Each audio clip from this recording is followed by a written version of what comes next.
Hello everyone, welcome back to more AEW on TEW2020. We are here the third week of August. Why do I keep saying August? Third week of October. The week before our special Dynamite being Halloween Havoc. And at Halloween Havoc, we'll be having the finals of our 2021 Women's Tag Team Tournament, which the first semifinal match will happen here right now. As Riho and Mayu Iwatani defeat Anna Jay and Tay Conti, Mayu picks up the win, gets the best performance by 18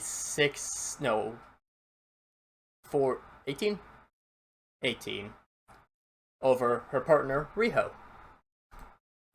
After this, announcers just say that for the tournament, Nat Murphy, due to being Pillmanized last week, is not able to compete.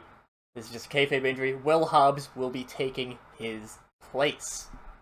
I believe his match is up right now. He does lose to El Hijo del Vikingo. In addition, last week we had another injury take place as Julia Hart was taken out of action by Utami Hayashishita after the Cult of Cole was eliminated from the tournament. So Jordynne Grace cannot actually get a replacement partner, so she'll be in a 2-on-1 versus Britt Baker and Cynthia Regal. Do not move to that right away, as Takahashi just defeats Frederick Hurst with a time bomb. Then Rey Fenix defeats Kip Sabian, also part of that tournament. After this, Matthew Rehwoldt is seen backstage with Sonny Kiss and Peter Avalon. They're talking about how they need a hook. They need something to really get them into the spotlight. And Kiss and Avalon, they make a bunch of suggestions, but none of them are taken up. Eventually, Rehwoldt stops their suggestions and says that he's found someone who's perfect for their troupe, and Dalton Castle walks into frame, looking flamboyant as ever. Rehwoldt says that with Dalton Castle, the four of them can begin to show their style to Dynamite and the entire world. Dalton Castle, maybe this is a little bit of a misuse of him, putting him with this stable that so far looks like a jobber stable, but we can see how things go. Dalton Castle should be nice influx. I need to really especially work with Sonny Kiss more. I do like Matthew Rehwoldt, Aiden English, good talker, like him. Peter Avalon is whatever. After this, Ricochet defeats John Silver and breaks his ribs in the process. Then, Jordynne Grace actually defeats Britt Baker and Cynthia Regal. Jordynne Grace pins Regal with a fall from Grace, but Tenille attacked Britt Baker, Deonna Purrazzo attacked Cynthia Regal. Jordynne Grace picking up the surprise win mainly because of interference by the VIPs Club attacking Britt Baker. After this, we have Angelico and Jack Evans seen backstage, and they're discussing whether or not they should accept the open challenge for the tag team titles. Angelico holds them off, saying that they need to deal with getting back into the rhythm of tag team wrestling and wrestling together. That starts off with the Motor City Machine Guns. Disrespect to Jack Evans before his return.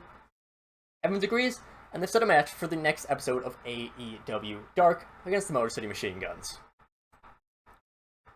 Then, Ricky Starks defeats Andrew Everett, part of the tournament.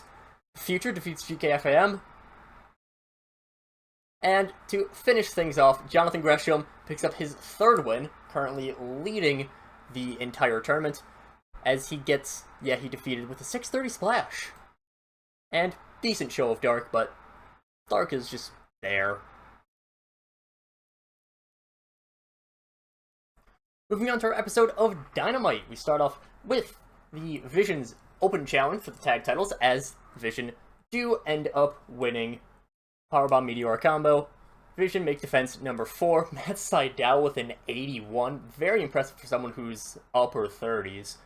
Proud and Powerful still doing quite alright for themselves. 71 rating. Not mad about that at all. Following the match, we cut to Paul Heyman's office, and he says, "Since I've come to AEW, I have attempted to bring some semblance of order to this company. However, it seems as though whenever I relax on my rules, people have taken advantage of it. So, I am putting my foot down once again. Jake Roberts, your open challenge has not been approved by management, and if you continue to do that challenge without our permission, your titles will be vacated. As for all of the brawling last week, all members involved in that brawl will be suspended for 1 week without pay."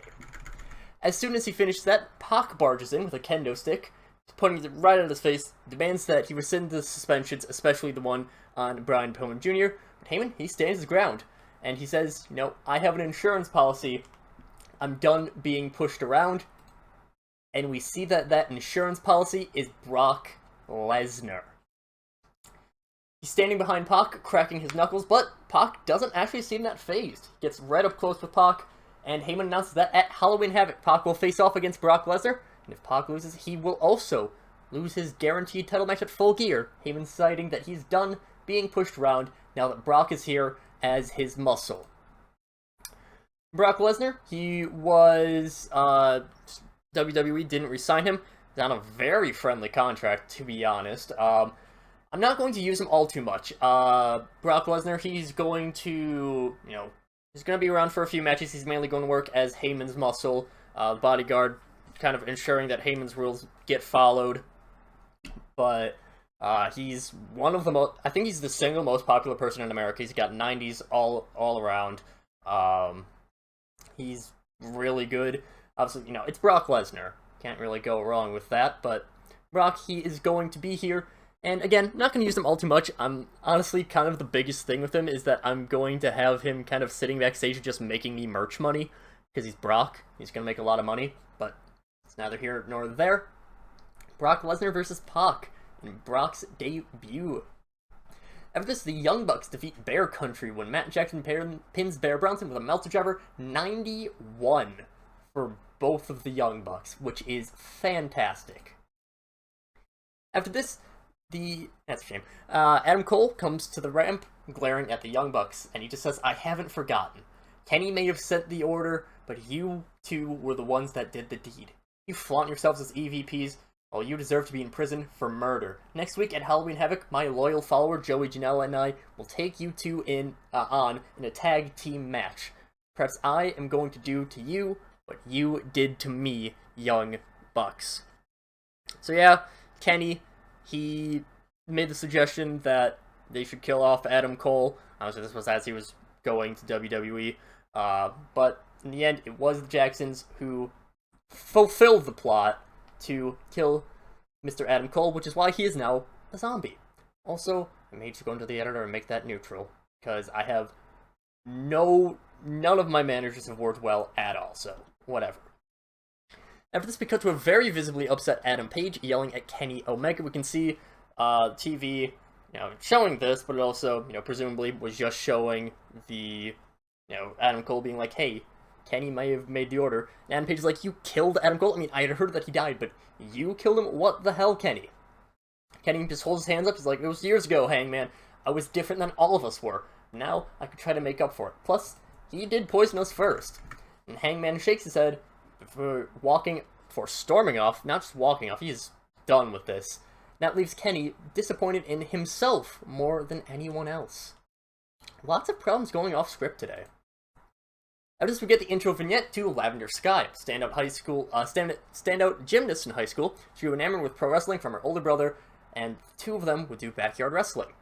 Following her graduation from high school, after winning 2 state titles in gymnastics, her parents paid for her move from her home in Iowa to the Nightmare Factory, where she trained for a year and a half. While she hasn't wrestled too many matches, Cody is confident in her abilities to be a future cornerstone of AEW's women's division.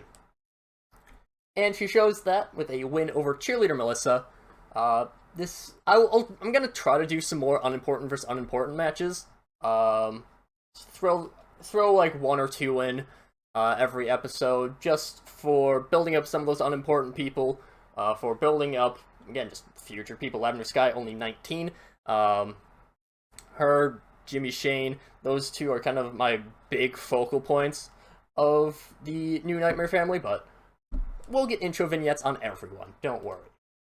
After this, Samoa Joe rushes out from backstage and locks Cody in a coquina clutch, bringing the plainclothes Cody down to the ground easily. After a little bit of fighting, Lavender Sky rushes over and attempts to break up the coquina clutch, but she is locked into it. Until a bunch of security rush out, Joe kind of throws her down, beats up every member of security, until Brock Lesnar shows up on stage. At that point, Joe, he stops beating down Cody and all the security, he moves up to the ramp, faces off with Brock, but there's no physical confrontation. They just come face to face, and Joe leaves. Let's do a little bit of history. I believe Joe did have a match against Brock, or at least there was a programmer against Brock, at least, with the whole, Joe telling Brock, "You look at me when I'm talking to you, boy." Great moment. But Brock already seeming to make a few enemies in his about hour of being here. Another struggling going off script. Kana's then seen in a pre-recorded segment, and she's clearly bored. She says, "Big Swole was no match for me. As we've always known, this company is too weak for me. No challengers are worth my time. I've already talked with Paul Heyman. He's allowed me to participate in a match next week at Halloween Havoc against Nyla Rose. The largest threat in this division will crumble before the Empress, and I will end her attempt to rise to the top. As for the winners of the tag team tournament, which will be crowned next week, I will be taking on both of them in a triple threat match at Full Gear for my championship, and I will continue to be the Empress of Pro Wrestling, as is my right." Kana's one of our best people in the entire company. She's still only a star, surprisingly not major star, but still, 81 segments, 90s in her performances, it's fantastic. After this, we have Dijak defeating Isaiah Cassidy, and I also am just going to do a quick change. There we go. His gimmick, Dijak's gimmick was getting stale. Now we've just improved it all around. After this, we see Jon Moxley and Eddie Kingston in their promo spot talking to the camera. And Moxley says, "Sure, I lost to Devitt. It's a shame and it sucks, but I'm not going to let it hold me back. If I let myself be consumed by it, if I let every loss consume me, I wouldn't be here. Every loss is another lesson. I know this, Eddie knows this, and you know this as well, Darby. I know right now you're #1 contender for the TNT title, but while you wait for that coward Garza Jr. to give you a chance at the belt, how's about we have a little bit of a scrap?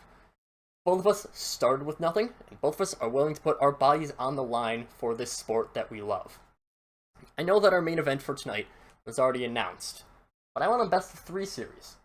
I'll wait for your answer after the match tonight." So, a little short program between Moxley and Darby Allin. After this, Rami Sabay defeats Penta El Cero Miedo.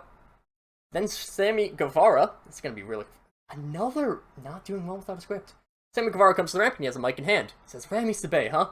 Well, I'll be honest when I say I admire you. Well, I admire your friend, El Generico, but he's nowhere to be seen, is he?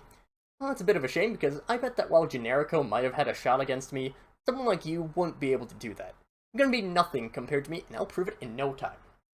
We're gonna have a match against each other, and I'm going to win because the Inner Circle is still the best part about AEW week in and week out, while you're just a washed-up relic of indie wrestling. Well, sorry, your friend is, while you're nothing.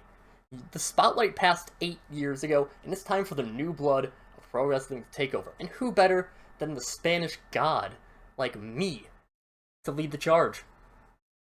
Sammy Guevara, he wants a match against Rami Sabay. Simple enough, that's how wrestling feuds go. After this, we see Kota Ibushi on a pre-recorded message, which says, "Devitt, I have immense respect for you. 7 years ago, when we faced off against each other, we had an amazing match. Well, I won. I know that it's possible, and maybe even likely, for that to change this time. I accept your challenge for Halloween Havoc. I would be honored to go up against you in the squared circle and put this title on the line in order to show the world how good of a match this title is worthy of and how good of a match this title deserves." In our main event, Darby Allin picks up the win over Jon Moxley.